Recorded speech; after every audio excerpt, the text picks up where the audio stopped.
18-19 பாருங்க. 1 வேசித்தனத்திற்கு விலகி ஓடுங்கள்.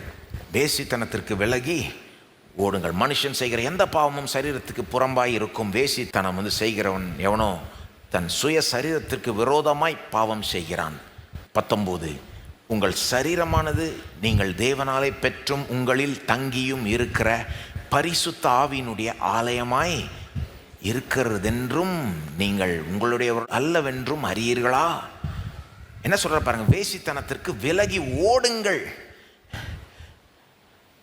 பக்கத்திலே நின்று இருக்காதீங்க, ஓடுங்கன்றார். அங்கிருந்து வேசித்தனத்துக்கு விலகி ஓடுங்கள். ஏன் ஓடுங்கள்? அதில் ஒரு காரணம் என்ன கொடுக்குறாரு? 19 உங்கள் சரீரமானது பரிசுத்த ஆவியினுடைய ஆலயமாய் இருக்கிறது என்று நீங்கள் அறியாமல் இருக்கிறீர்களா? எல்லாம் சொல்லுங்க. என்னுடைய சரீரம் பரிசுத்த ஆவியினுடைய ஆலயமாய் இருக்கிறது. என்ன வார்த்தைகள்! அதுவும் எப்படி சொல்றாரு? நம்முடைய சரீரம். சிலர் எப்படி நினச்சிக்கிறாங்க, ஆவியானவர் நம்ம ஆவிக்குள்ளே இருக்கிறார். சில கிறிஸ்தவங்களும் எப்படி புரிஞ்சு வச்சுருக்காங்க, ஆவியானவர் நம்ம ஆவிக்குள்ளே இருக்கிறாரு. அவங்க அதை வசதியாக எப்படி சில நேரம் யூஸ் பண்ணிப்பாங்க. அப்போ சரீரம் அது பழப்போன சரீரம், அது என்ன வேணால் பண்ணிக்கலாம். கிடையாது.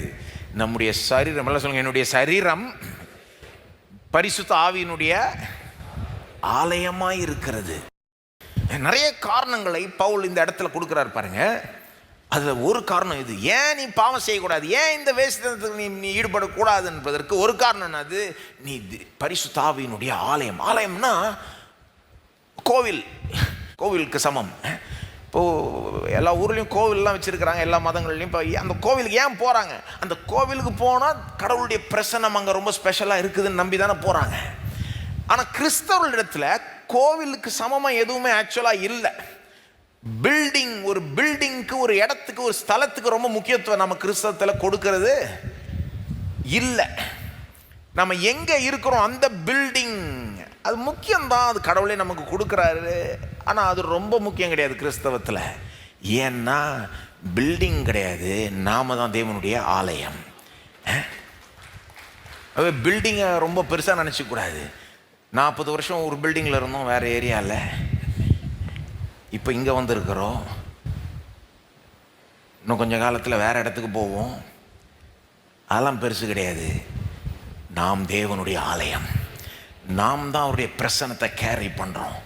கோவிலுக்கு போனால், சர்ச்சுக்கு போனால் அவருடைய பிரசனம் அப்படி சிந்திக்கக்கூடாது. அவருடைய பிரசனம் நமக்குள்ளாகவே இருக்குது. நம்ம கூடி வர்றதுனால அங்கே ஒரு ஸ்பெஷல், அவருடைய பிரசனத்தினுடைய வெளிப்படுத்துதல் ஸ்பெஷலாக இருக்குது.